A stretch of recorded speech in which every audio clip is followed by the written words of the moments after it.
نحمده ونصلي على رسوله الكريم أما بعد فأعوذ بالله من الشيطان الرجيم بسم الله الرحمن الرحيم رب اشرح لي صدري ويسر لي أمري واحلل عقدة من لساني يفقهوا قولي ومن آياته أن خلق لكم من أنفسكم أزواجا لتسكنوا إليها وجعل بينكم مودة ورحمة إن في ذلك لآيات لقوم يتفكرون۔ اس کی نشانیوں میں سے ہے کہ اس نے تمہارے لیے تمہاری ہی جنس سے بیویاں بنائیں تاکہ تم ان کے پاس سکون حاصل کرو، اور تمہارے درمیان محبت اور رحمت پیدا کر دی۔ یقیناً اس میں بہت سی نشانیاں ہیں ان لوگوں کے لیے جو غور و فکر کرتے ہیں۔ ازدواجی زندگی اور اس کا سکون تو انسانوں کے لیے، جوڑے کے لیے بھی ضروری ہے، ان کی اولاد کے لیے بھی، ان سے متعلقہ رشتہ داروں کے لیے بھی، معاشرے کے لیے بھی، اور پوری انسانیت کے لیے بھی۔ اس اعتبار سے ہم دیکھتے ہیں کہ اس سکون کے لیے اٹھایا جانے والا ہر قدم انتہائی امپورٹنٹ ہے، اور ہر قدم کے بڑے گہرے اثرات ہیں۔ میں چاہتی ہوں کہ اس عرب ادیبہ کی 10 نصیحتیں جو اس نے اپنی بیٹی کو کی تھیں وہ آپ کے سامنے رکھوں۔ ازدواجی زندگی کو پرسکون بنانے کے لیے بڑی اہم نصیحتیں ہیں۔ پہلی وصیت ہے الصحبۃ بالقناع۔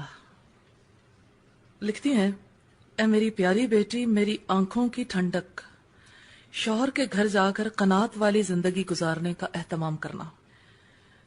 جو دال روٹی ملے اس پر راضی رہنا، جو روکھی سوکھی شوہر کی خوشی کے ساتھ مل جائے وہ اس مرغ پلاؤ سے بہتر ہے جو تمہارے اصرار کرنے پر اس نے ناراضگی سے دیا ہو۔ عام زندگی میں اگر دیکھیں تو پہلی بات ہی غائب نظر آتی ہے، قناعت اٹھ گئی، قناعت نہیں ہے۔ جتنی زیادہ آج کل ریشو بڑھ گئی خلا لینے کی، لاہور ہائی کورٹ کے چیف جسٹس نے پچھلے کچھ عرصہ پہلے خلا کی وجوہات کے حوالے سے اپنے ان کیسز کو ڈسکس کیا کہ جو کیسز ہمارے پاس آتے ہیں بنیادی طور پر کیا وجوہات ہوتی ہیں کہ جوڑا اکٹھا نہیں رہ سکتا، جوڑے کے ٹوٹنے کے اسباب کیا ہوتے ہیں۔ کہتے ہیں کہ میں نے جب کبھی بھی ان بچیوں سے پوچھا، نئی شادی شدہ بچیوں سے، کہ آپ کیوں اپنے شوہر سے الگ ہونا چاہتی ہو، تو جو اسباب مجھے بچیوں نے بتائے ان میں سے ایک دو میں آپ کے سامنے بھی رکھنا چاہتی ہوں۔ مثال کے طور پر ایک سبب اس میں سے یہ ہے کہ میرے شوہر مجھے چائنیز لے کر نہیں جاتے۔ تو یہ ایک ڈیمانڈ ہے، ایک عورت اسے اپنا حق سمجھتی ہے، اور یہ ہے کہ شوہر کے گھر جا کر ہی شاید یہ فرمائشی پروگرام جاری رہ سکتا ہے اور اسی سے شاید آپس کا تعلق مضبوط ہوتا ہے۔ تو اب دیکھیے کہ یہ فرمائش پوری کرنا اگر تھکے ہارے اور کم آمدنی والے شوہر کے لیے پاسبل نہ ہو تو نیچرلی اختلافات ہو جائیں گے۔ تو اس طرح سے ہمیں پتہ چلتا ہے کہ جوڑے کے ٹوٹنے کا جو بنیادی سبب ہے وہ بنیادی سبب جو ہے قناعت کا نہ ہونا ہے۔ حرص ہے نا، حرص کو جتنا بھی آپ بڑھا لیں، مثال کے طور پر ایک شوہر کے لیے پاسبل نہیں کہ سارے دن کی تھکاوٹ کے بعد وہ اپنی نو بیاہتا دلہن کو ہر روز لانگ ڈرائیو پہ لے کے جا سکے۔ تو اگر نئی دلہن جو ہے وہ سارے دن کی فراغت کے بعد شام کو آؤٹنگ چاہتی ہے تو اپنی طرف وہ دیکھے تو اسے حق محسوس ہوتا ہے، لیکن اگر وہ شوہر کی طرف دیکھے تو یہ اسے ظلم محسوس ہونا چاہیے۔ یہ ظلم محسوس نہیں ہوتا۔ اس کے اندر بھی اگر آپ دیکھنا چاہیں تو بنیادی چیز کیا ہے؟ قناعت کا نہ ہونا۔ مجھے ذاتی طور پر فیل ہوتا ہے کہ خود غرضی جو ہے وہ انسان کو رشتہ توڑنے تک مجبور کر دیتی ہے، اور اس کے مقابلے میں انسان جب دوسروں کی کیئر کرتا ہے، ان کے معاملات کو بھی سامنے رکھتا ہے، مثال کے طور پر شوہر کی کمائی کو اگر بیوی سامنے رکھے، اس کے وقت کی تنگی کو سامنے رکھے، تو حالات جو ہیں وہ بدل جاتے ہیں۔ دوسری وصیت ہے، میری پیاری بیٹی، اس بات کا خیال رکھنا کہ اپنے شوہر کی بات کو ہمیشہ توجہ سے سننا، اس کو اہمیت دینا، ہر حال میں ان کی بات پر عمل کرنے کی کوشش کرنا۔ اس طرح تم ان کے دل میں جگہ بنا لو گی، کیونکہ اصل آدمی نہیں آدمی کا کام پیارا ہوتا ہے۔ معاشرتی زندگی میں آپس کے تعلقات میں جو چیز سب سے زیادہ ایک عورت کو ہیلپ کرتی ہے سمع و طاعت ہے، سننا اور اطاعت کرنا. ازدواجی زندگی میں یہ دو چیزیں مفقود ہیں. اب دیکھیں جو لڑکی سارا دن گھر میں فارغ رہی، ہلکا پھلکا اگر اس نے کچھ کام بھی کیا تو وہ چاہتی ہے کہ جو ہی شوہر آئے تو بہت کچھ سنائے، کیونکہ اس کا ذہن فارغ تھا، اس نے بہت کچھ سوچ رکھا تھا، اور جو ہی شوہر گھر آتا ہے نتیجہ کیا نکلتا ہے، وہ بہت سی باتیں کرنا چاہتی ہے، دوسرے شخص کو موقع بھی نہیں دینا چاہتی. اور آپ دیکھیں کہ باتیں کیا کرنا چاہتی، ایک بات بھی ایسی نہیں ہوتی جس میں شوہر کے لیے کوئی اٹریکشن ہو. نہ اس میں شوہر کی کیئر کی کوئی بات ہے، نہ اس میں جو ہے کوئی مشترکہ جو ہے وہ مفادات کی کوئی بات ہے، صرف محسوسات کی باتیں ہیں، فیلنگز، اور وہ بھی کڑوی اور تلخ، اور وہ بھی خود ساختہ. تو نتیجہ اس کا کیا نکلتا ہے کہ پھر وہی شوہر جو ہے وہ چاہتا ہے کہ میں گھر آؤں تو سامنا نہ ہو. پچھلے دنوں میں نے کافی خواتین سے اس بارے میں پوچھا کہ آپ کے شوہر جو ہے وہ کتنے بجے گھر آتے ہیں، تو پتا چلا کہ اکثر گھرانے ایسے ہیں جہاں پہ شوہر جو ہے وہ لیٹ آتے ہیں. تو رابطہ کرنے پہ پتا چلا کہ بنیادی وجہ یہ ہے کہ گھر جا کے وہی بک بک سننی ہے. تو اچھا ہے ایسے موقع پر جاؤ جب گھر والے تھک ہار کے سونے کے قریب ہو، ان کے اندر ہمت ہی نہ باقی رہ جائے. اور پھر آپ یہ دیکھیں جہاں تعلقات اس نہج پر آن پہنچے کہ کوئی سننا ہی نہ چاہے، تو قصور کس کا ہے، فالٹ کہاں ہے؟ یعنی عورت کی ذمہ داری ہے نا، اطاعت جس کی ذمہ داری ہے سننا تو اسے ہے. تو بیوی کو ہمتن متوجہ رہنا چاہیے کہ مجھے کوئی کیا کہہ رہا ہے. اور آپ دیکھیں کہ ہماری بات جب کوئی توجہ سے سنتا ہے تو ہم خام خواہ میں اس کے ساتھ انوالو ہو جاتے ہیں. یعنی انسان کی نیچر ہے، جو اس کی طرف توجہ دیتا ہے انسان اس کو زیادہ توجہ کے ساتھ بات کرتا ہے، اس کے اندر سے انوالومنٹ ہو جاتی. تو جو فرد گھر والوں کے لیے محنت کر کے باہر سے لوٹا ہے اس کا یہ حق بنتا ہے کہ جب وہ آئے تو خاموشی کے ساتھ اس کی ضروریات کا خیال رکھا جائے، اور پھر جب وہ تھوڑا سا فریش اپ ہو جائے تو اس سے سنا جائے کہ وہ کن مسائل میں گرفتار رہا، یا کوئی بات جو اپنی وہ شیئر کرنا چاہے. اور یہ بات ذہن میں رکھنی چاہیے کہ تھکے ہارے شخص کے منہ سے پھول نہیں جھڑا کرتے. اریٹیشن اور جو تلخی ہے وہ ظاہر ہوتی ہے. اور لڑکیاں جو ہیں وہ چونکہ خیالی دنیا میں زیادہ رہتی ہیں، حقیقت پسند کم ہوتی ہیں، اس وجہ سے ان کو یہ بات بڑی عجیب لگتی ہے کہ جب بھی یہ باہر سے آتے ہیں کبھی میرے ساتھ اچھی بات نہیں کرتے. تو اچھی بات بھی ہو جاتی ہے جب تھوڑا سا کسی کو اپنے فرسٹریشن یا اپنی جو ٹینشن ہے اس کو نکالنے کا موقع مل جائے. تو یہ کہ ایسے موقع پر ایک انسان اگر انڈرسٹینڈ کرتا ہو کہ دوسرا کس پوزیشن میں ہے تو اس کے لیے پھر برداشت کرنا ایزی ہو جاتا ہے. اور یہ برداشت کا معاملہ نہیں، یہ محبت کا معاملہ ہے کہ دوسرے کو اس کی ساری اذیتوں، تکلیفوں، پریشانیوں کے ساتھ ہی دیکھنا چاہیے کہ ایک فرد جو ہے اگر گھر سے باہر رہا تو اس کو کس طرح کے حالات درپیش آ سکتے ہیں، اور پھر یہ کہ کس طرح کی صورتحال سے گزر کے وہ یہاں تک پہنچا. تو عورت اگر تھوڑا سا کھلے دل سے کام لے تو وہ مرد کا دل بہت آسانی کے ساتھ جیت سکتی ہے. اور پھر یہ کہ اگر وہ توجہ کے ساتھ سنے، اطاعت کرے، تو مرد کا جی ایسی عورت سے لگنا شروع ہو جاتا ہے. وہ اس کو اپنا ہمدرد سمجھتا ہے، اپنی ہر بات اس سے کہنا چاہتا ہے. تو کانفیڈنس گین کرنے کے لیے توجہ کرنا بہت ضروری ہے، سننا اور اطاعت کرنا. اب آپ دیکھیے اگر فرض کریں کہ کوئی شوہر گھر سے باہر رہا اور 12 گھنٹے کے بعد کوئی باہر سے واپس آ رہا ہے اور عورت یہ چاہے کہ اب یہ مجھ سے باتیں کرتا چلا جائے، ہو سکتا ہے کہ وہ تھکاوٹ کی وجہ سے ابھی کچھ بولنا، کچھ کہنا نہ چاہتا ہو. تو گیند کو اپنی کورٹ میں رکھنے کی بجائے دوسرے کی کورٹ میں رکھیے کہ وہ جس طرح سے ڈیل کرنا چاہے کچھ ٹائم اسے دیں کہ وہ ایڈجسٹ ہو جائے. تھوڑا باہر سے آنے کے بعد گھر کے ماحول میں سیٹل ہونے کے لیے بھی کچھ وقت چاہیے ہوتا ہے، تو یہ وقت دینا چاہیے. تو یہ نصیحت بہت خوبصورت ہے سننے اور اطاعت کرنے کی. ویسے بھی اسلام جس فرد کو اپر ہینڈ دیتا ہے اس کو یہ حق بھی دیتا ہے کہ لوگ اس کی سنیں، اس کی اطاعت بھی کریں. اسی طرح سے تیسری وصیت ہے، اے میری پیاری بیٹی، اپنی زینت و جمال کا ایسا خیال رکھنا کہ جب وہ تجھے نگاہ بھر کر دیکھے تو اپنے انتخاب پر خوش ہو. سادگی کے ساتھ جتنی بھی مقدر ہو جائے خوشبو کا اہتمام ضرور کرنا. یاد رکھنا کہ تیرے جسم اور لباس کی کوئی بو یا کوئی بری حیت اسے نفرت اور کراہت نہ دلائے. یہ بھی بڑی اہمیت کی حامل بات ہے کہ اپنے شوہر کے لیے عورت بناؤ سنگار کرے. شادی کے شروع کے دنوں میں تو یہ جذبے، یہ شوق بہت زیادہ زوروں پر ہوتے ہیں، لیکن جو انسان پریکٹیکل لائف میں آتا ہے تو پھر بناؤ سنگار کا معاملہ جو ہے وہ شوہر کی بجائے دوسروں تک محدود ہو جاتا ہے کہ انسان جب گھر سے باہر نکلے، کسی سے ملنے کے لیے جائے، پھر تو تیار ہو جائے، لیکن شوہر گھر پر آئے تو اسے ہمیشہ ہی عورت کے ہاتھوں سے لہسن اور پیاز کی اسمیل آتی ہوئی محسوس ہو، پسینے سے بھیگی ہوئی، بال بکھرے ہوئے اور حالات خراب، اور چہرہ جو ہے وہ اس پر ہوائیاں اڑتی ہوئی، تو ظاہر ہے کہ محبت کے جذبے ایسی صورتحال میں اگر کسی کے دل کے اندر ٹھاٹھے بھی مار رہے ہوں تو وہ بھی بالکل جو ہے وہ اپنی اصلی حالت پر آ جاتے ہیں. انسان کے لیے ایسی خاتون کو برداشت کرنا مشکل ہو جاتا ہے. تو اس وجہ سے مرد کا یہ حق ہے کہ عورت اس کے لیے خوشبو لگائے، مرد کا یہ حق ہے کہ عورت اس کے لیے بنے سنورے، اس کو ہمیشہ تر و تازہ ملے. لیکن ایک بات ذہن میں رکھیے گا کہ اس کا یہ مطلب نہیں ہے کہ عورت جو ہے وہ تصنع یا تکلف اختیار کرے. سادہ طریقے سے، فطری طریقے سے، جیسے سہولت اور آسانی کے ساتھ ایک خاتون گھر کے اندر رہ سکتی ہو، اسی طرح سے اسے رہنا چاہیے.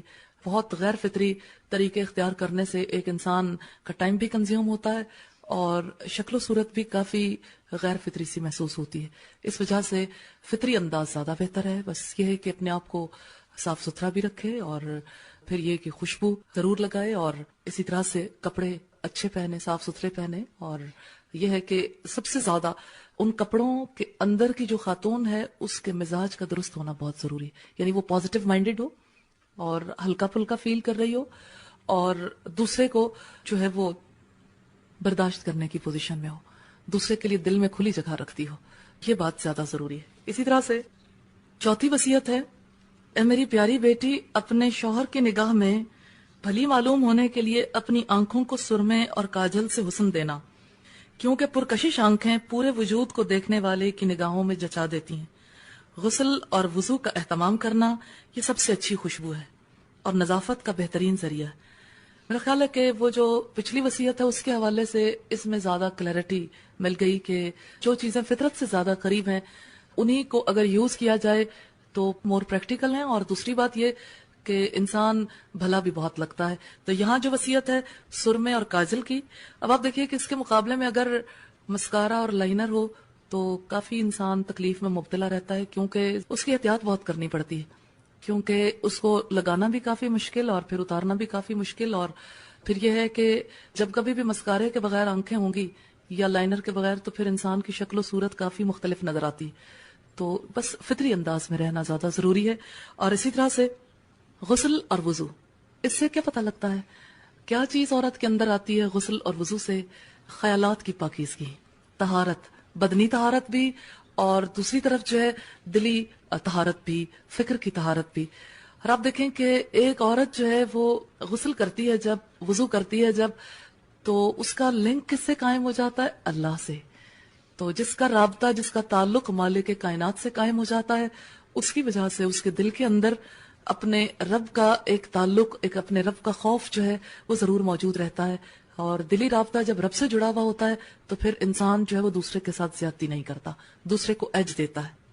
اسی طرح پانچویں وصیت اس نے کی کہ اے میری پیاری بیٹی، ان کا کھانا وقت سے پہلے ہی اہتمام سے تیار رکھنا، کیونکہ دیر تک برداشت کی جانے والی بھوک بھڑکتے ہوئے شعلے کی مانند ہو جاتی ہے. اور ان کے آرام کرنے اور نیند پوری کرنے کے اوقات میں سکون کا ماحول بنانا، کیونکہ نیند ادھوری رہ جائے تو طبیعت میں غصہ اور چڑچڑا پن پیدا ہو جاتا ہے. بہت ہی پیاری وصیت ہے. اور اس میں ایک چیز جو ہے عورت کو بہت جلدی سمجھ آتی ہے اور بہت عورت سے فیل کرتی ہے، مرد کا غصہ، اس کا چڑچڑا پن، چڑچڑاہٹ اس کی، لیکن اسے یہ سمجھ نہیں آتی کہ یہ سب کچھ کس وجہ سے پیدا ہوتا ہے. تو دو اسباب ہیں، ایک بھوک اور دوسرے نیند کی کمی. تو دونوں اسباب کو دور کرنے کی کوشش جو ہے وہ عورت کو کرنی چاہیے. کھانے کا بر وقت تیار کرنا یا کروانا، اور دوسری طرف جو ہے نیند کا خیال رکھنا.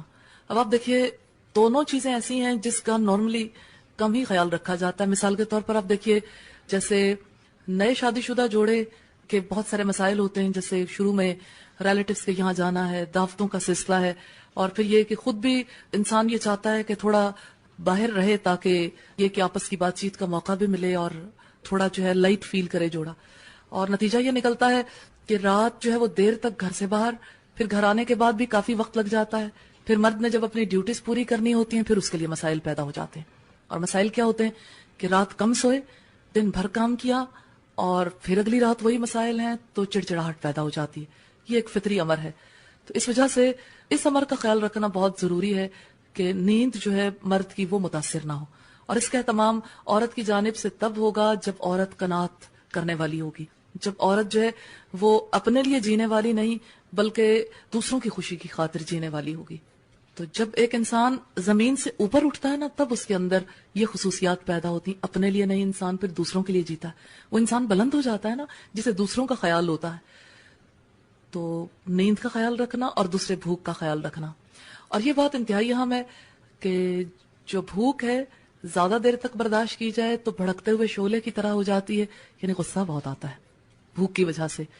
تو اس وجہ سے بھوک مٹانے کا اہتمام جو ہے وہ پراپر وے میں اور پراپر ٹائم پہ کرنا چاہیے۔ چھٹی وصیت ہے، اے میری پیاری بیٹی، ان کے گھر اور ان کے مال کی نگرانی ان کی بغیر اجازت کوئی گھر میں نہ آئے، ان کا مال لغویات، نمائش اور فیشن میں برباد نہ کرنا، کیونکہ مال کی بہتر نگہداشت حسن انتظام سے ہوتی ہے اور اہل و عیال کی بہتر حفاظت حسن تدبیر سے۔ بہت ہی اہم وصیت ہے۔ مال مرد کو بہت پیارا ہوتا ہے، محنت سے کمایا ہوتا ہے، وقت لگایا ہوتا ہے، اور مرد اپنے مال کے بارے میں کافی کانشیس ہوتا ہے۔ عورت اپنے ابتدائی دنوں کی وجہ سے یہ بھول جاتی ہے، اس کے ذہن میں یہی تاثر ہوتا ہے کہ ہمارا آپس کا تعلق ایسا ہے جہاں مرد میری ہر بات کو برداشت کرنے کی پوزیشن میں ہے، تو اس وجہ سے مال کے بارے میں وہ لیئر ایٹیچیوڈ اختیار کرتی ہے۔ کچھ ہماری سوسائٹی کا پرابلم یہ بھی ہے کہ بچیوں کو گھرداری کے لیے ٹریننگ نہیں دی جا رہی، اور خاص طور پر مالی معاملات کے حوالے سے آج کل یہ ٹرینڈ ڈیولپ ہو گیا کہ اس میں بچیاں جو ہیں وہ بغیر سوچے سمجھے خرچ کرتی ہیں، کہاں کس مد پہ کتنا خرچ کرنا چاہیے یہ چیز ان کے ذہن میں نہیں رہتی، اور اس وجہ سے جب بجٹ ان بیلنس ہو جاتا ہے تو اس کی وجہ سے آپس کے تعلقات بھی متاثر ہوتے ہیں۔ شروع کے دنوں کی جو محبتیں ہوتی ہیں وہ آہستہ آہستہ غصے میں تبدیل ہونا شروع ہو جاتی ہیں، وہی محبت نفرت میں بدلنے لگتی ہے ان بے اعتدالیوں کی وجہ سے۔ تو ایک ایمان والی لڑکی کے لیے یہ لازم ہے کہ وہ خرچ میں بے اعتدالی نہ کرے، کیونکہ اسلام اسراف سے روکتا ہے، تبذیر سے روکتا ہے اور بخل سے بھی روکتا ہے۔ اعتدال کا رویہ اختیار کرنا بہت زیادہ ضروری ہے۔ تو بے اعتدالی کیسے ہوتی ہے؟ جب ایک انسان غیر ضروری طور پر خرچ کرتا ہے، مثال کے طور پر مہمان نوازی کے لیے شروع میں اتنا ایکسپیرینس نہیں ہوتا تو مہمان نوازی کے لیے بھی بہت ہی غیر متوازن طریقہ جو ہے وہ اختیار کیا جاتا ہے، ان بیلنسڈ۔ مثلا اپنے گھر والے آئے تو اب جو ہے وہ دل کھول کر سامنے رکھ دیا، یہ سوچا ہی نہیں کہ پورے مہینے میں کیا بنے گا۔ اور اسی طرح سے سہیلیاں ملنے کے لیے آئیں تو جی چاہا کہ ان کی زیادہ خدمت کی جائے۔ کئی ایک چیزیں ذہن میں ہوتی ہیں جس کی بنا پر اس طرح کا رویہ سامنے آتا ہے، اور پھر اس کی وجہ سے یہ ہے کہ مالی معاملات جو ہیں وہ متاثر ہو جاتے ہیں۔ ایسے ہی آپ دیکھیے جیسے لغو کام جس نوعیت کے بھی ہوں، مثلا جب بھی باہر نکلے تو کوئی نہ کوئی چیز خرید کے لے آئے۔ نارملی نئے شادی شدہ جوڑے اس طرح کے حرکتیں بہت کرتے رہتے ہیں کہ باہر گئے تو چلو نکلے تو تھے گھومنے پھرنے کے لیے، کھانے پینے کے لیے، ساتھ میں کچھ شاپنگ کر کے آ گئے۔ اب ایسا معاملہ کتنے دن چل سکتا ہے؟ نیچرلی زیادہ دنوں تک یہ سلسلہ نہیں چل سکتا۔ اور پھر یہ کہ ایک مومنہ کے لیے تو یہ ضروری ہے کہ وہ یہ دیکھے کہ ضرورت کس چیز کی ہے۔ بلا ضرورت اسے کوئی کام بھی نہیں کرنا چاہیے۔ جب بلا ضرورت کوئی لفظ منہ سے نہیں نکالنا، بلا ضرورت اور جو بامقصد بات ہے اس کے علاوہ بے مقصد باتیں اس نے نہیں سننی، تو بے مقصد کام بھی اس نے نہیں کرنے۔ اسی طرح سے آپ دیکھیں کہ جیسے عورت کو بننے سنورنے کا بہت شوق ہے، مثال کے طور پر اب ایک لڑکی نے یہ انڈرسٹینڈ کر لیا کہ شوہر کے آنے پہ میں نے خوشبو لگانی، اب ہر وقت وہ جو ہی بازار جاتی تو اسے پرفیوم لینے کی فکر پڑ جاتی، اور پرفیومز کی کاسٹ بھی زیادہ ہے۔ تو اس کے دل میں تو یہی بات ہے کہ میں تو شوہر کی خوشی کے لیے سب کچھ کرنا چاہتی ہوں، لیکن وہ شوہر کی ایک طرف کی خوشی دیکھ رہی ہے لیکن دوسری طرف کا غم نہیں دیکھ رہی کہ شوہر کا مال جب کم ہوگا تو اس کی وجہ سے کیا صورتحال ہو جائے گی۔ اور اسی طرح سے بلا جواز جن چیزوں پر پیسہ خرچ کیا جاتا ہے، آئے دن کے فیشن، مثلا ابھی کپڑے بنائے تھے شادی پہ، اور شادی پہ جب کپڑے بنائے تو اب یوں محسوس ہوا کہ فیشن تھوڑا چینج ہو گیا، تو اب نئے سرے سے سارے کپڑے بنانے کے چکر میں ہیں۔ اور پھر یہ ہے کہ جب نئے سرے سے سارے کپڑے بنانے کی کوشش ہوگی تو نیچرلی مال بھی زیادہ خرچ ہوگا۔ کبھی جوتے نہیں رہے، کبھی جو لباس ہے وہ اس کے معاملے میں کوئی بات ذہن میں آ گئی، کبھی گھر کی ڈیکوریشن کے بارے میں۔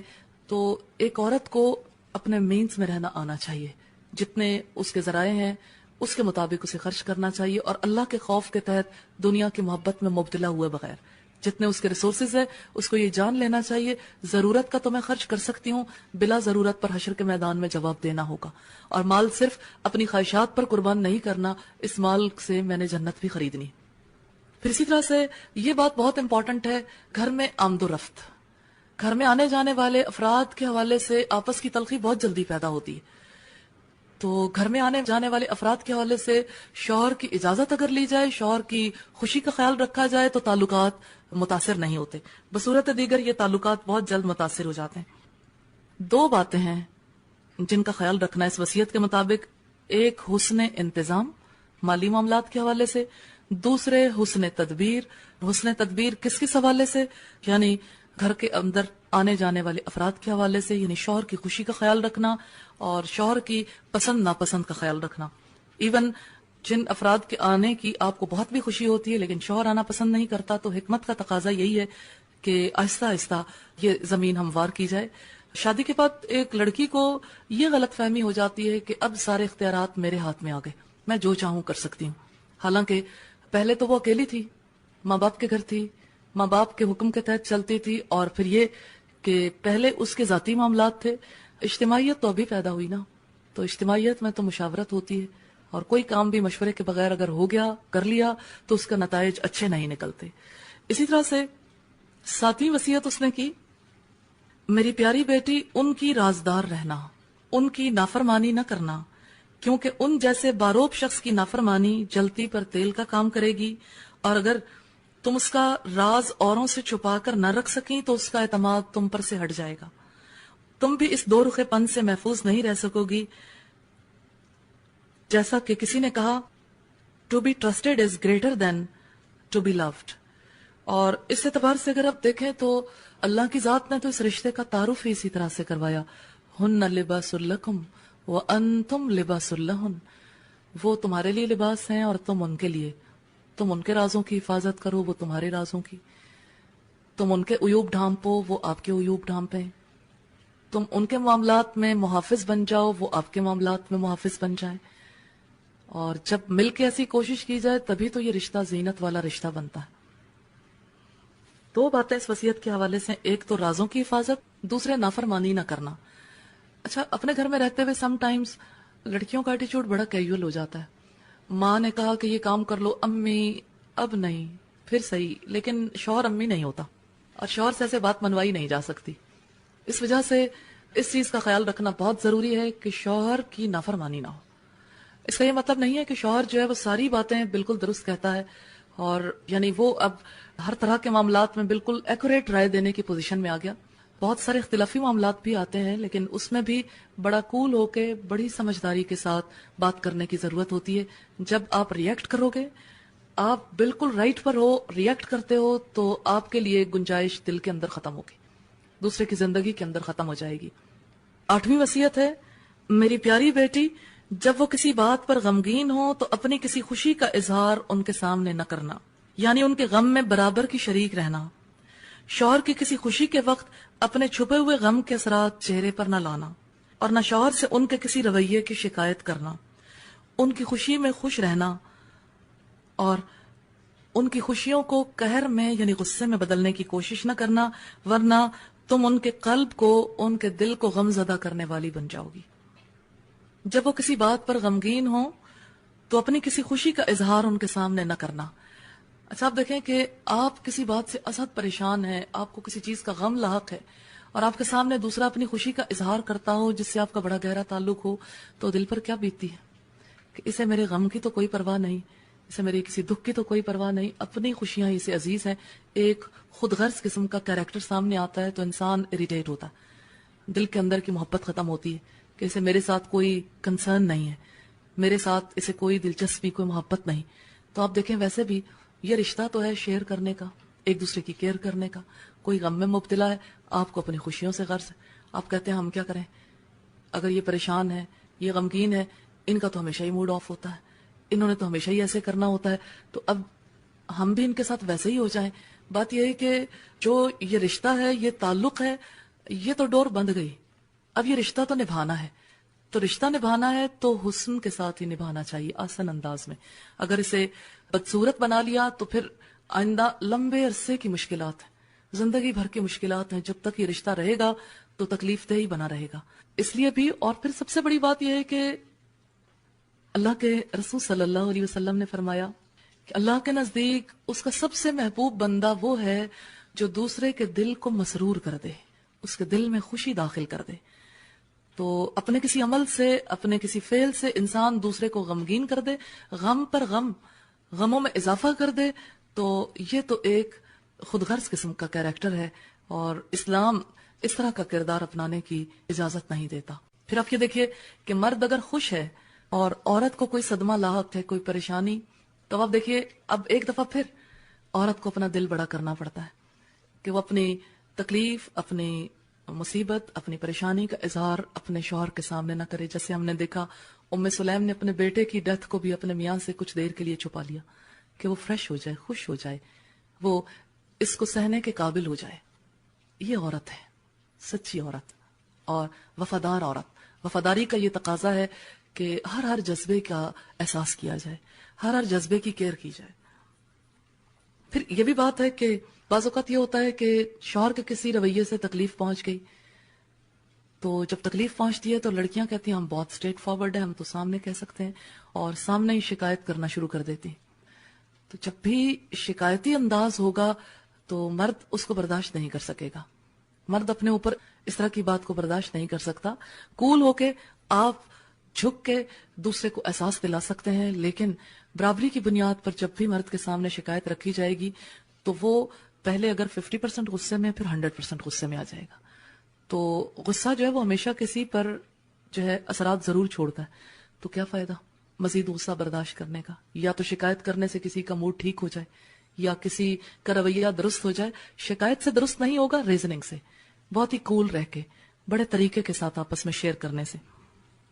اور پھر آپ دیکھیں کہ خوشیوں میں خوش رہنا اور غموں میں شیئر کرنا، یہی تو انسانیت ہے. اور حق پہلا قریبی حلقے کا ہے، اپنے گھر والوں کا. تو اپنے گھر کے اندر ایک عظیم انسان کی صورت میں رہنا ہے. تو کرنے والے کام تو دنیا میں ہی ہے نا. دیکھیں آپ، صبر کا مظاہرہ ایک انسان اگر اپنے کلوزسٹ رشتے میں نہیں کر سکتا تو اس کا مطلب کیا ہے کہ ایک انسان جو ہے وہ باہر بھی صبر کرنے کی پوزیشن میں نہیں ہے. اس کا کردار میں جھول ہے، خرابی ہے. تو جو کچھ سیکھا ہے اس کو اپلائی اپنے قریبی حلقے پہ سب سے پہلے کرنا ہے. نویں وصیت ہے، اے میری پیاری بیٹی، اگر تم ان کی نگاہوں میں قابل عزت بننا چاہتی ہو تو ان کی عزت اور احترام کا خوب خیال رکھنا اور ان کی مرضی کے مطابق چلنا. تو اس کو بھی ہمیشہ ہمیشہ اپنے زندگی کے ہر مرحلے میں اپنا بہترین رفیق پاؤ گی. بہت ہی اہم وصیت ہے.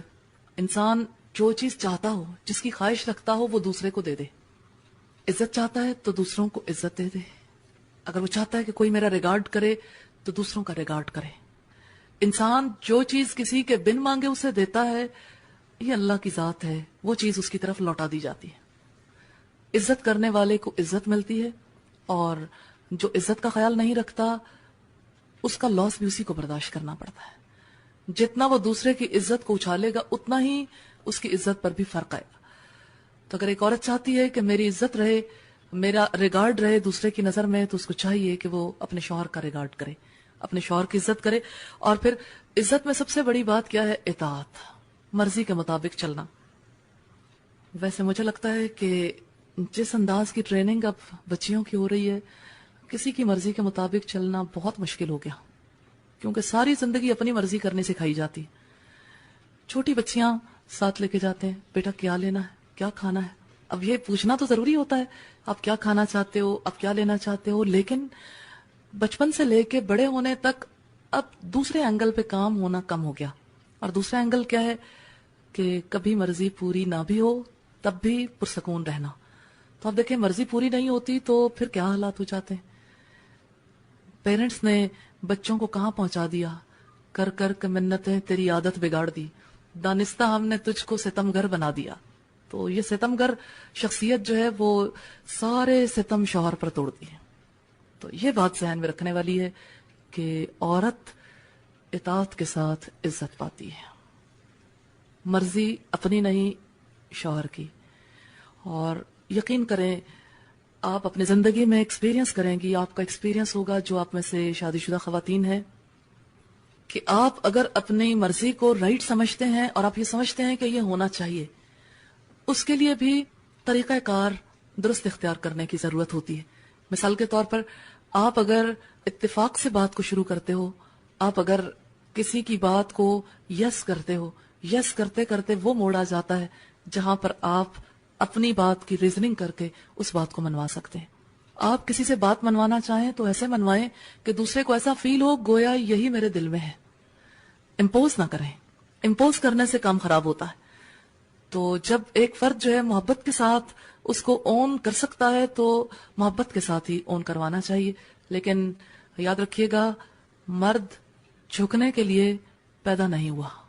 وہ جھک جائے تو اس کی عظمت ہے، لیکن جھکنا عورت ہی کو پڑتا ہے. اس کا یہ مطلب نہیں ہے کہ مرد کو جو ہے وہ عورت کے لیے بہت سارے کام نہیں کرنے ہوتے. مرد کو بھی عورت کے لیے بہت سارے کام کرنے ہوتے ہیں، لیکن چونکہ آپ ماشاءاللہ صنف نازک سے تعلق رکھتی ہیں، اس وجہ سے اپنی ذمہ داریوں کے بارے میں زیادہ جاننا ضروری ہے. انشاءاللہ پھر کبھی موقع ملا تو ہم بات کریں گے مرد کی ذمہ داریوں کے حوالے سے بھی. اچھا، یہ بات کتنی امپورٹنٹ ہے کہ ہر عورت یہ چاہتی ہے کہ شوہر جو ہے وہ اس کا بہترین ساتھی ہو. یہ عورت کی فطرت ہے. عورت چاہتی ہے کہ جس کے ساتھ میرا رشتہ ہوا اس کی مجھے رفاقت ملے، اور یہ رفاقت جو ہے یہ عزت سے ملے گی، اطاعت سے ملے گی، شیئر کرنے سے ملے گی، جھکنے سے ملے گی، محبت سے ملے گی.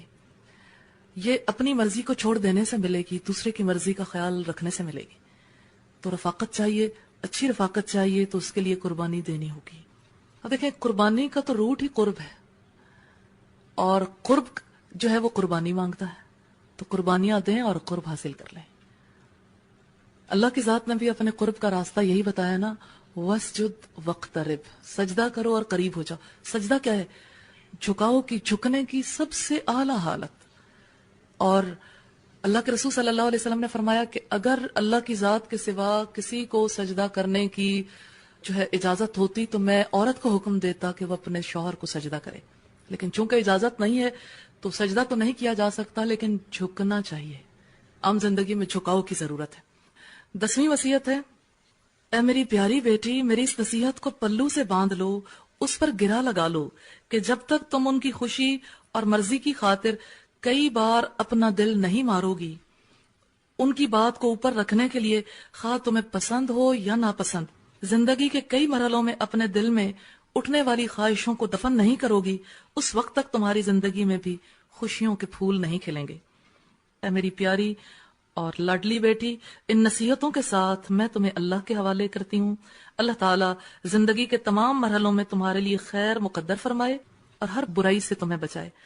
تو یہاں اس وصیت سے ہمیں پتہ چلتا ہے کہ اپنا من مارنے سے، اپنی خواہش ختم کرنے سے، اپنے اوپر کنٹرول کرنے سے ہی انسان کی زندگی میں خوشیوں کے پھول کھلتے ہیں. تو خوشیاں چاہتے ہیں تو اپنے آپ کو ہینڈل کریں، اپنے آپ کو کنٹرول کریں. انشاءاللہ تعالی اللہ کی طرف سے اس رشتے میں سکون اور اس رشتے میں محبت ملے گی. تو جب ایک انسان کوشش کرتا ہے، اللہ کی رضا کے لیے کوشش کرتا ہے، تو اس کے لیے آسانی پیدا ہو جاتی. شوہر کی اطاعت بھی نہیں ہوتی اگر ایک انسان کو یہ یقین نہ ہو کہ اس کے نتیجے میں مجھے کوئی صلہ ملنے والا ہے. اگر ایک انسان یہ سوچ لے کہ اس کا صلہ مجھے شوہر دے گا، پھر زیادہ دنوں اطاعت نہیں ہوگی، وہ محبت بھی برقرار نہیں رہے گی. کیونکہ انسان جتنا بڑا کام کرتا ہے اس کا صلہ دوسرے انسان دے ہی نہیں سکتے. صلہ دینے والی ذات رب کی ہے، اس لیے رب سے توقع رکھنی چاہیے. اور انسان جو کام اپنے رب کی خوشنودی کی خاطر کرتا ہے، بے لوث ہو کر، بے غرض ہو کر، وہ بے غرض تعلق جو ہے وہ ہمیشہ دوسروں کی نظروں میں انسان کی عزت بڑھا دیتا. اور اگر عزت نہ بھی بڑھے، ایون دنیا میں یہ رفاقت بھی نہ ملے، محبت کا جواب محبت سے نہ بھی ملے، تب بھی اللہ کی نظروں میں تو سرخرو ہے. زندگی کے مقصد کو تو پورا کر کے جا رہے ہیں. لیکن اب دیکھ لیں، ہم دوسروں سے بھی یہی چاہتے ہیں کہ ہمیں بے غرض محبت ملے. غرض والا تعلق ہمیں اچھا نہیں لگتا. تو اپنے لیے بھی انسان کو وہی کچھ پسند کرنا چاہیے. کسی نے کہا، بے غرض دوستوں کی دوستی کتنی پرخلوص اور سادہ ہے، اس میں رنگ کم ہے، مہک زیادہ ہے. یعنی بظاہر جو ہے وہ انسان کو زندگی کی رنگینیاں نہیں ملتی، لیکن پھر رشتے کی خوشبو سے ملتی ہے. اور یہ رشتہ جو ہے وہ تبھی انسان کے دل کو سکون پہنچانے والا ہو سکتا ہے جب ایک انسان اس کے لیے خود محنت کرے. اور ابھی ہم پیچھے پڑھ کے بیٹھے ہیں، وَالَّذِينَ جَاهَدُوا فِينَا، جو لوگ ہمارے راستے میں جہاد کریں گے، اور جہاد گھر کے اندر سب سے بڑا ہے، لَنَهْدِيَنَّهُمْ سُبُلَنَا، ان کو ہم اپنے راستے پر چلائیں گے. اللہ تعالیٰ خود پھر چلاتا ہے, خود آسانیاں پیدا کر دیتے ہیں اور خود انسان کے لیے سہولت پیدا کر دیتے ہیں. اللہ سے یہ دعا کرتی ہوں کہ اللہ تعالیٰ آپ سب لوگوں کو خوشگوار ازدواجی زندگی نصیب فرمائے. کوئی بات پوچھنا چاہیں یا کوئی بات کرنا چاہیں؟ میڈم ابھی ہم نے یہ دیکھا عورت مرد سے اپنے غم شیئر نہ کرے, تو میں نے ایک دفعہ نا نیوز پیپر میں پڑھا تھا کہ ایک لڑکی اسی طرح اپنے غم شیئر نہیں کرتی تھی, تو گھر آ کے اس کی ماں بھی کہتی تھی کہ اس طرح کی بات میرے ساتھ نہ کرو. تو انہوں نے لکھا ہوا تھا کہ لڑکی جو تھی نا وہ اس طرح غم کر کر کے نا فوت ہو گئی. تو انہوں نے آگے اتنا لمبا مکالمہ سے لکھا ہوا تھا کہ لڑکیوں کو چاہیے کہ غم شیئر کرنے چاہیے, کہ اس طرح کی بات لکھی ہوئی تھی. تو میڈم اس صورت میں پھر گھر تو نہیں بستے نا؟ بات یہ ہے کہ غم لگانے ہی نہیں چاہیے. غم لگانے کی کیا ضرورت ہے؟ حضرت یعقوب کے اسوے پہ عمل کرنا چاہیے کہ میں تو اپنے غم, اپنی پریشانی کا شکوہ اللہ جی سے کرتا ہوں اور کسی سے نہیں کرتا. تو جس کا اللہ کی ذات کے ساتھ تعلق ہو اس کو تو مسائل یہ ہوتے ہی نہیں, کیونکہ وہ تو اگنور کرتا ہے. جس کو اگنور کر دیا وہ بات گئی, ختم ہو گئی. چھوٹی چھوٹی باتیں, یہ بھی بھلا کوئی باتیں ہیں جو انسان سٹور کر کر کے رکھتا رہے؟ اتنی گھٹیا نکمی ردی باتیں زندگی کے لیے وہ اکٹھا کر لے, تو یہ تو کافی انسان کو نقصان دیتی ہیں باتیں. تو میڈم آج کل کی مردوں کے مطلب جو اطاعت کرنی جو ضروری ہوتی ہے نا, وہ تو مجھے اللہ کی نافرمانی میں سارے کام ہی وہ ہوتے ہیں جو مرد کہتے ہیں کریں. پھر میری کزنس کے ساتھ یہی ہوتا ہے نا کہ کامیاب زندگی جنہوں نے گزاری ان کی طرف دیکھنا چاہیے, کیونکہ مجھے ذاتی طور پر ایسا فیل ہوتا ہے کہ جو کچھ لڑکیاں خود چاہتی ہیں وہ شوہروں کے نام لگاتی رہتی ہیں. تو شوہر مظلوم انسان ہے. بھی ایسی ہیں, ان کے جو شوہر ہیں حالانکہ وہ میرے کزن ہیں, تو وہ ان کو کہتے ہیں کہ آپ جب میرے ساتھ باہر بازار جایا کرو تو دوپٹہ سے اتار کے اور لپسٹک لگا کے جایا کرو اور بال نہیں باندھا کرو, کٹنگ کرواؤ. تو میم اب یہ اس میں نے حالانکہ ان کو کافی دفعہ میں نے اپنی کزن کو کہا ہے کہ یہ بات ٹھیک نہیں ہے, لیکن وہ کہتی ہے کہ وہ کہتی ہیں, تو میں کیا کر سکتی ہوں؟ ایسا ہو بھی سکتا ہے, لیکن پتہ نہیں مجھے ذاتی طور پر کم ہی یقین آتا ہے ایسی باتوں پہ, خاص طور پر لڑکیاں جب کہتی ہیں کہ وہ کہتے ہیں ایسا کر لو. میں نے خواتین کو دیکھا ہے کہ نارملی خواتین نے اپنے شوہروں سے جو بات منوانی ہوتی ہے لائٹ وے میں ان کے سامنے رکھ دیتی ہیں, وہ اگر حامی بھر لیں تو اپنے دل کی ساری خواہش کو شوہر کے نام سے پورا کرتی رہتی ہیں. تو واللہ عالم, لیکن بہرحال اگر ایسی صورتحال ہو تو انسان جو ہے وہ اس میں حکمت کا طریقہ اختیار کرے. اور باقی یہ کہ ایسی بات کی اطاعت کی تو کوئی گنجائش ہی نہیں. لا طاعۃ لمخلوق فی معصیۃ الخالق, خالق کی نافرمانی میں مخلوق کی اطاعت نہیں کی جا سکتی. یہ بات وہی اپنی زندگی میں دوسرے سے کہہ سکتا ہے, اور اس بات پر کاربند وہی رہ سکتا ہے جس کا خود اللہ کی ذات سے ایک مضبوط تعلق ہو. تو جب دو طرفہ ہی مضبوط تعلق نہیں ہے اللہ کا, تو ظاہر ہے کہ پھر ایسے نتائج تو سامنے آئیں گے. دین سے دوری ہے اس کی وجہ یہی ہے. اور اگر پھر بھی اس کے باوجود یعنی کوئی دیندار لڑکی ہے اور اس کا شوہر اس چیز کو بہت لائک کرتا ہے, پسند کرتا ہے, تو محبت کے ساتھ, طریقے کے ساتھ اس چیز کو سامنے رکھا جا سکتا ہے. مثال کے طور پر جب میری شادی ہوئی تو آج تک میرے شوہر کے دل سے کچھ چیزیں نہیں نکل سکیں, باوجود اس کے کہ ان کا بڑا ریلیجس ٹرینڈ ہو گیا الحمدللہ, باقی سب چیزیں اپنی جگہ. لیکن یہ کہ جیسے مثلا مجھ سے کچھ چیزوں کے حوالے سے وہ اتفاق نہیں کرتے تھے, جیسے مثلا میں اپنے نندوئی سے پردہ کروں تو ان کے سمجھ میں نہیں آتا تھا. تو اسی طرح سے ان کو یہ یعنی اچھا فیل نہیں ہوتا تھا کہ میں گاڑی میں بیٹھوں تو پھر بھی میں گاؤن سکارف پہن کے بیٹھوں, نقاب لے کے بیٹھوں. ان کو یہی ہوتا تھا کہ اچھا اب یہاں کون ہے, تو یہاں پر ایسے نہیں بیٹھنا چاہیے. تو ٹھیک ہے, ایک فرد کہتا ہے, انسان جو ہے وہ تھوڑا لائٹ وے میں دوسرے کی توجہ تھوڑے کسی اور طرف کر دیتا ہے, کوئی لائٹ فکرہ کہہ دیا, کوئی بات کہہ دی, بات آئی گئی ہو جاتی ہے, کسی اچھے موقع پر انسان بیٹھ کے ڈسکشن کر لیتا ہے, آہستہ آہستہ مائنڈ سیٹنگ ہو جاتی ہے. تو اس کو ایشو نہیں بنانا چاہیے, لیکن طریقے کے ساتھ اس کو ہینڈل کرنا چاہیے. میم عام طور پہ نا شادی کے وقت مائیں جو نصیحت ہے کہ یہ بھی بیٹی کو نصیحت کرتے ہیں کہ اپنے گھر کی بات شوہر کو جا کے نہیں بتانی, مطلب جو میکے کی بات ہے نا, کوئی ویک پوائنٹس کچھ نا, تو کیا یہ ٹھیک ہے؟ کسی کے بھی ویک پوائنٹس دوسروں کو نہیں بتانے چاہیے, نہ ادھر کے نہ ادھر کے, کیونکہ یہ ویک پوائنٹس جو ہے نا ان کا اظہار کرنا, اسی کو تو غیبت کہتے ہیں. سچی باتیں ہوتی ہیں لیکن پسند نہیں کی جاتی کہ دوسرے کے سامنے اس کا اظہار ہو, یہی غیبت ہے, نہیں بتانی چاہیے. اور اسی طرح سے شوہر کے ویک پوائنٹس بھی, شوہر کی باتیں بھی, اچھی باتیں شیئر کی جا سکتی ہیں, خوشیاں, لیکن یہ ہے کہ بہت زیادہ بات چیت بھی دوسروں کے ساتھ اپنے ازدواجی زندگی کے حوالے سے نہیں کرنی چاہیے. تو شوہر کے معاملات کو بھی ذکر نہیں کرنا چاہیے. اچھا, یہ جو آپ نے بات کہی نا, اس کے پیچھے بھی ایک نفسیات ہے خواتین کی کہ اب ہمارا تو آپس میں ایک یونٹ ہے, ہم ہر بات شیئر کر سکتے ہیں, جس کی وجہ سے ساری باتیں پہلے شیئر کی جاتی ہیں, پھر شوہر جو لڑکی کے میکے کے خلاف ہو جاتا ہے, وہ موڑ آ جاتا ہے جلدی کہ وہاں پر وہ تھوڑا آکورڈ فیل کرنے لگتا ہے, پھر لڑکی کے دل کو تکلیف ہوتی ہے, پھر وہ کہتی ہے کہ میرا شوہر جو ہے وہ یعنی میرے میکے والوں کو اچھا نہیں سمجھتا, تو گویا مجھے ہی اچھا نہیں سمجھتا. حالانکہ مائنڈ سیٹنگ تو اس نے خود کی ہے, ذاتی طور پر خود بویا ہے, تو کاٹے گی بھی خود ہی, تو نہیں کرنا چاہیے ایسا. جی میم ایک اور سوال ہے کہ ہماری ایک ٹیچر تھی تو ان کی صرف ڈائیورس اس وجہ سے ہوئی کہ اس کے جو شوہر تھا نا وہ شرعی پردہ نہیں کرنے دیتا تھا. اس نے لیکچر کا مظاہرہ نہیں کیا, اس نے طلاق لے لی. تو اس کو کمپرومائز کرنا چاہیے تھا, حالانکہ پہلے بات طے ہو چکی تھی اس کی شادی سے پہلے کہ وہ شرعی پردہ کرے گی. تو اس لحاظ سے آپ بتائیں. اب جب طلاق ہی ہو گئی ہے تو پھر کیا پوچھتے ہیں؟ جب سپریشن ہو گئی, جب پانی سر سے اونچا ہو گیا تو پوچھنے کا فائدہ ہی نہیں. اور یہ اللہ کی ذات ہی جانتی ہے کہ معاملہ جو ہے اصل میں کیا ہے, وہ شرعی پردہ ہے یا لڑکی کا مس بیہیویئر. مجھے ایسا فیل ہوتا ہے کہ لڑکی کی طرف سے زیادتیاں زیادہ ہوتی ہیں.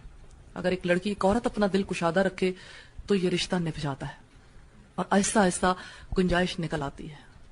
ویسے رشتہ کرنے سے پہلے سوچنا چاہیے. اب آپ دیکھیں یہاں بظاہر تو صورتحال ایسی نظر آ رہی ہے کہ دونوں گھرانوں کے درمیان بات طے ہوئی ہوئی ہے, کوئی مسائل نہیں ہے, اور اس کے باوجود اگر لڑکی نے یہ کہا کہ ایسا نہیں کرنے دیتا میرا شوہر, تو واللہ علم اب اصل حقیقت کیا ہے. یہ تو ظاہر ہے کہ ہر ایک کا مسئلہ جدا گانا ہوتا ہے, تو اصل حقیقت کو جانے بغیر ان کے بارے میں کوئی رائے قائم نہیں کی جا سکتی. مجھے ذاتی طور پر ایسا فیل ہوتا ہے کہ جیسے خاتون کو جتنا جھکاؤ کے ساتھ, حکمت کے ساتھ ڈیل کرنا چاہیے, شاید وہ حکمت ملحوظ خاطر نہیں رکھی گئی. اور اس بات کو آپ بھی فیل کر رہی ہیں کہ انہوں نے کمپرومائز کرنے کی بجائے طلاق لینا زیادہ مناسب سمجھا. بظاہر اس بات کو کہا جا سکتا ہے کہ ہاں طلاق لینا اس گراؤنڈ پر بالکل ٹھیک ہے, لیکن حالات و واقعات کی تحقیق کیے بغیر نہیں. کون جانتا ہے کہ اصل ریزن کیا تھی. میم اگر شوہر آ کر بتائے کہ میرے ماں باپ کی خدمت کرنا تمہاری اخلاقی ذمہ داری ہے, فرائض میں سے نہیں ہے, اور یہی بات وہ آگے ساس کو بتا دے, اور پھر ساس کہے کہ کوئی حدیث لاؤ یا کوئی ایسی بات لاؤ, تو پھر کیا کیا جائے؟ ہن لباس لکم وانتم لباس لہن. بات یہ ہے کہ اسلام تو اس رشتے میں رازداری سب سے زیادہ ضروری قرار دیتا ہے.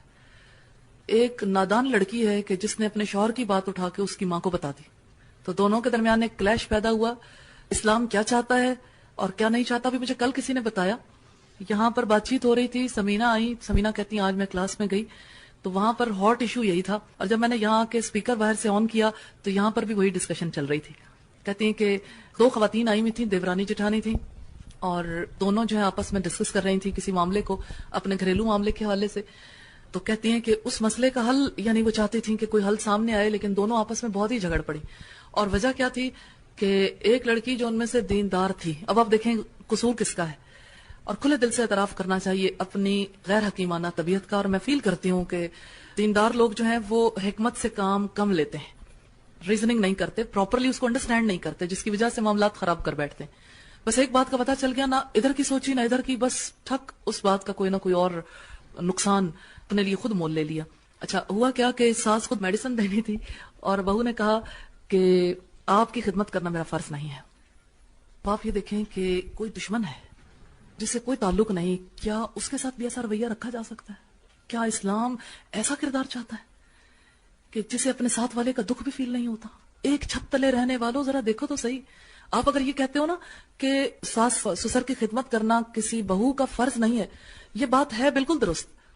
یعنی اس میں یہ کہ اگر شوہر مجبور کرے اسے, اور ایسی صورت میں اگر لڑکی جو ہے وہ ایک خدمت نہیں کرتی اور وہ یہ دلیل دیتی ہے کہ یہ میرا کام نہیں, یہ آپ کا یعنی ہے, تو تب بھی اختلافات پیدا ہو جاتے ہیں. شوہر کی اطاعت کرنا تو فرض ہے نا. اگر شوہر کہتا ہے تو وہ اطاعت کہاں جائے گی؟ اطاعت اپنی جگہ پر ہے. یہ شوہر کو خیال کرنا چاہیے کہ وہ ناحق کسی کو مجبور نہ کرے. لیکن بہرحال اب آپ یہ دیکھیے کہ آپ اپنے ساتھ بیٹھنے والی ایک لڑکی کا خیال رکھتے ہیں, آپ اپنی دوست کا خیال رکھتے ہیں, آپ ایک اجنبی کا خیال رکھتے ہیں, اور اسلام یہ کہتا ہے کہ کسی کی بھی تکلیف کو دور کرنا ایسے ہے, اللہ کے رسول صلی اللہ علیہ وسلم نے فرمایا جو کسی مومن کی تکلیف کو دور کرتا ہے اللہ قیامت کے دن اس کی تکلیفوں میں سے تکلیف کو دور کرے گا. آپ دیکھیں یہ کیسا اخلاق و کردار سامنے ابھر کر آیا کہ انسان یہ کہے کہ پھر یہ خدمت یا یہ دوسروں کی کیئر کرنا یہ پھر ہماری رسپانسبلٹی نہیں ہے.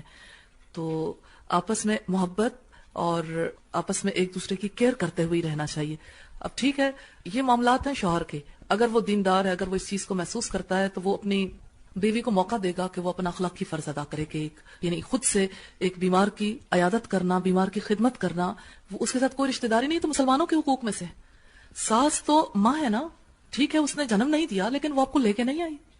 اب اس ماں کی نسبت جو ہے یہ ماں زیادہ قریب ہے, تو ٹھیک ہے اس ماں کے وہ آپ کہہ سکتے ہیں ناپ تول کے کہ یہاں پر میں یہ نہ کروں تو اللہ کے یہاں میری پکڑ نہیں ہوگی, لیکن میں سمجھتی ہوں کہ شوہر کی نافرمانی پر ضرور پکڑ ہو جائے گی. ہاں جی, کوئی اور بتانا چاہے کچھ؟ میڈم میں نے جو آج کل حالات سنے ہیں اپنی فرینڈس کی شادیوں کے حوالے سے اور جس طرح سے مطلب اپنی فیملی میں کزنس کے, تو میں کہتی ہوں کہ اگر یہ 10 نصیحتیں انسان اپنی زندگی میں لے آئے تو کبھی ایسے مسائل پیدا ہو ہی نہیں سکتے, کچھ بھی نہیں ہوگا اگر انشاءاللہ تعالیٰ عورت اپنے آپ کو سمجھا لے یا لڑکی سمجھا لے شادی سے پہلے, تو کچھ بھی پاسبل نہیں ہے ایسا ہونا. آپ کو اللہ نے سچے دین کا فہم دیا, اب آپ کے پاس ایک دولت ہے, دولت مند ہی سخاوت کرتا ہے, فقیر سخاوت نہیں کرتا, تو یہ سخاوت تو آپ کو کرنی ہے. ابھی جب یہ پڑھے تھے وصیتیں, میرا خیال ہے کہ ان کے اوپر عمل اسی وقت ہو سکتا ہے اگر قرآن سے ٹچ, ورنہ یہ سنیں گے, سن کے یہ پھر ایسے بہت ساری باتیں ہم پڑھتے ہیں اس کے بعد ذہن سے نکل جاتی ہیں. ان ساری باتوں کے عمل کے لیے اتنا ہماری مائنڈ سیٹنگ ہوئی ہے 20 پارے, اور 21ویں بارے میں آ کے ہمیں یہ چیزیں جو ہیں ہمارے ذہن کے اندر بیٹھ رہی ہیں. اور اس میں ایک چیز مجھے ہے کہ اللہ کا خوف, اللہ کا خوف ہوگا تو ان ساری وصیتوں پر بھی عمل صحیح. ہاں جی, میں ان کی یہ سمجھتی تھی جیسے قرآن سیکھ رہی ہوں یا آگے لے کے اس کو چلنا ہے, یعنی کہ یہ کام تو اب جاری رہے گا نا, تو شاید اب میں گھریلو ذمہ داریوں سے بری ہو گئی ہوں, صرف یہی کام کرنا ہے نا. تو میں یہ کہتی بس آگے جو ہے وہ ایسا ہی گھر ہو کہ یہ کام نہ کرنا پڑے, ان کے گھریلو ذمہ داریاں, بس یہی ہے کہ اس کا موقع ملتا رہے. تو اب الحمدللہ یہ کہ سب کو ساتھ لے کے چلنا ہے اور صرف ایک طرف نہیں جھک جانا. صحیح, الحمدللہ. کافی اس کا مطلب فائدہ ہو گیا. کئی لوگوں کے ذہنی الجھنیں دور ہو گئی نا, کہ کسی کے ذہن میں یہ تھا کہ بس اللہ کرے گھریلو ذمہ داریاں ادا کرنی نہ پڑے, تو یہی کام صرف کرنا ہے. جیسے اکثر لوگ میرے بارے میں سوچتے ہیں کہ مجھے تو کوئی یعنی گھریلو مسائل ہے ہی نہیں, نہ میری کوئی گھریلو ذمہ داریاں ہیں, اور بس یہ ہے کہ چونکہ میں سارا وقت درس و تدریس کے کام میں مصروف ہوتی ہوں, اصلاح کے کام میں, تو شاید میری زندگی میں یہی کام ہے. ظاہر ہے میں جب جاتی ہوں سارے کپڑے جو ہیں وہ بالکل بے ترتیب ہو چکے ہوتے ہیں. ایک بچہ کہتا ہے ماما اماں نے, اس کو نہیں پتا چلتا کہ کس چیز کی میچنگ کس کے ساتھ ہونی ہے, ہمیں تو بہت مسائل ہیں. اور پھر یہ کہ ساری الماریاں ایک دفعہ نئے سرے سے جمانا, پھر اسی طرح سے باقی 4 دنوں کے لیے پورا ارینجمنٹ کر کے رکھ کے آنا, اور یہ سارے مسائل جو ہیں میرے ساتھ بھی اسی طرح سے ہیں. اللہ تعالیٰ آسانیاں پیدا کرتے ہیں الحمدللہ, لیکن یہ کہ اگر میں یہ کام نہ کروں تو ظاہر ہے میرا آنا بھی پاسبل نہ ہو. مثلا میرے بچوں کے ایگزامز تھے, اللہ نے ایگزامز کے ساتھ ساتھ بچوں کو بیمار بھی کر دیا, تو میں آپ کو بہت کم ٹائم دے پائی. جب تک ایگزام ہوتے رہے تو میں نے یہاں کا کام بھی اپنا متاثر نہیں کیا. اس میں یہ کہ زیادہ برڈن انسان کو اپنی ذات کے اوپر ہی لینا پڑتا ہے, لیکن یہ کہ کوشش یہ کی کہ گھریلو ذمہ داریاں جو ہیں وہ بھی متاثر نہ ہو. تو نیچرلی ایگزامز میں بچوں کو ضرورت بھی زیادہ ہوتی ہے ماں کی, متاثر تو ہوتا ہے گھریلو سلسلہ جب گھر سے آپ نکلو, لیکن اتنا ہی زیادہ کام بھی بڑھ جاتا ہے پھر. جی, کوئی اور بات کرنا چاہیے؟ میں مجھے ان 10 نصیحتوں کے والے سے اتنا زیادہ اچھا لگا کہ میں سوچ رہی تھی کہ شاید یہ نصیحتیں مجھے کبھی بھی کوئی نہ کر سکتا, اور سب سے بڑی بات یہ قناعت کی نا, مجھے اپنے اندر یہ بہت زیادہ فیل ہوتا تھا کہ شاید یہ میری چیز میرے اندر نہیں, میں کیسے گزارا کروں گی نا, کم پے میں یا کم پیسوں میں ایسے کیسے ہوگا. تو اب الحمدللہ میں سیٹسفائیڈ ہوں کہ قناعت بہت زیادہ ضروری ہے. آخر دعوانا ان الحمدللہ.